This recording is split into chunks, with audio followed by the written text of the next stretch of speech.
Welcome to Psychology of Attraction, the channel where we dive deep into the hidden patterns behind toxic relationships, narcissistic behavior, and the psychology of human connection. If you've ever felt confused, manipulated, or invisible in a relationship, you're in the right place. In today's episode, we're uncovering a shocking but rarely discussed truth. Some narcissistic men may be sexually straight, but they are not psychologically straight. They crave female bodies, but live for male approval. Their true emotional loyalty is not to their wife or girlfriend. It is to a brotherhood of male dominance that defines their identity. And what you are about to hear might explain everything you have ever felt but couldn't name. Narcissistic men may be sexually straight, but psychologically they are not. They sleep with women, flirt with them, marry them.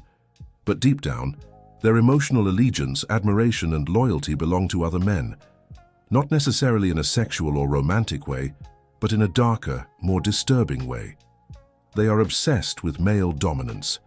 They need validation from other men. And they carry a deeply rooted belief that women are flawed, inferior, and emotionally expendable. This isn't just an attraction. It's a codependency on male validation.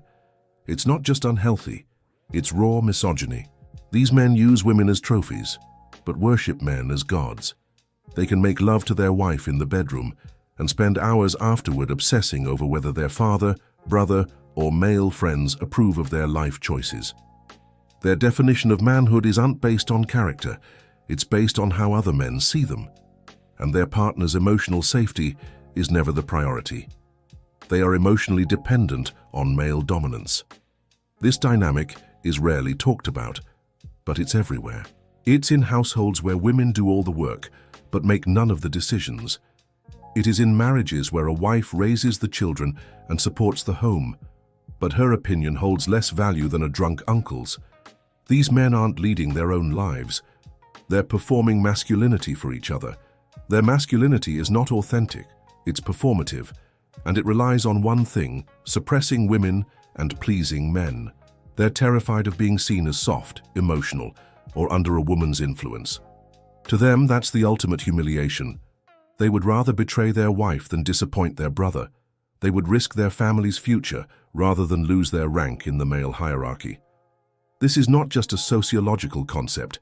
This was my reality growing up. I saw firsthand how my father wasn't his own man.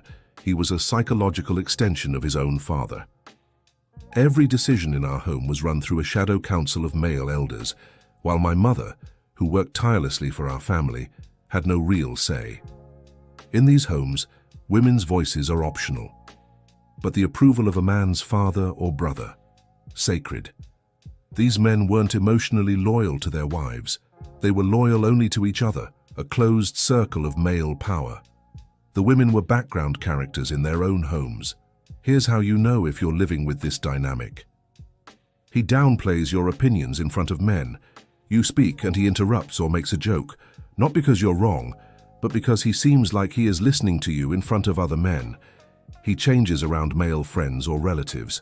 Suddenly he's louder, meaner, more dismissive. It is a performance of alpha masculinity that comes at the cost of your emotional safety. Big decisions go through his male circle, not you. You share a home and a life, but you're the last to know. His father, his brother, or his friends are always consulted first. He defends male relatives over you. If a male family member mistreats you, he defends them.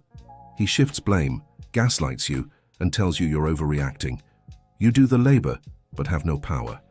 You cook, clean, support, and earn, but you're still denied basic decision-making rights. He idolizes male dominance, mocks femininity. He shames men who cry. He dismisses women who lead. He sees emotion as weakness and hides his in sarcasm or rage. He gossips about you to his male circle, not for help, but to boost his own image. He uses your private life to perform dominance among men. He tolerates criticism from men, but not from you. If you give feedback, he lashes out. But if another man does it, he listens. That's not sensitivity. That's hierarchy. He doesn't see you as a partner. Your emotional needs are too much. Your boundaries are nagging. Your intelligence is threatening. He wants an emotional servant and not an equal. He fears male shame more than your pain. He would rather destroy the marriage than be mocked by his friends for being soft. That is not psychological heterosexuality. That is a warped brotherhood, where masculinity means suppressing women and worshipping other men's opinions. In such a system, intimacy with a woman becomes impossible because true intimacy requires vulnerability. And in these male circles, vulnerability is punished. So these men remain sexually active, but emotionally severed, chained to male approval. Let's be clear, this isn't just a preference for male company. It's misogyny. In this world, a man can marry a woman, use her body, have children with her, and still believe she is not worthy of being included in her own life decisions. Women in these relationships often feel like outsiders in their own home. They work tirelessly. They love deeply. But they're left out of every conversation that counts. And worst of all, these dynamics raise children in emotional confusion and generational trauma. Because being psychologically straight is not who you sleep with, but who you respect. A man who desires women, but emotionally obeys only men, is not psychologically straight. He is a slave to patriarchy. He's not building a life with a woman. He is using her body while outsourcing his mind to his male circle. If you're a woman watching this and you feel invisible in your own marriage, if you are doing all the work but your husband still consults everyone but you are not crazy. You are seeing the truth, and that truth is their kryptonite. To the men who may feel triggered, ask yourself honestly, if your wife and your male friend gave you opposite advice, whose voice would matter more? If your father disapproved of your decision but your wife supported it, would you move forward or hold back? Those answers reveal more than your sexuality. They reveal your psychology. Because being psychologically straight means emotionally respecting women, not just desiring them. It means treating women as equals. It means their voices echo as loudly as your father's once did. And until men unlearn their emotional dependence on male dominance, they will continue to call themselves straight alphas while living like closeted misogynists. Thank you for watching this episode of Psychology of Attraction. If this spoke to you, inspired you, or helped you name something you've lived through, share it. Comment below with your experience or questions, and subscribe for more content on narcissistic behavior, toxic dynamics, and emotional healing. We are building a community here, a space for clarity, truth, and transformation. Until next time, let the healing begin.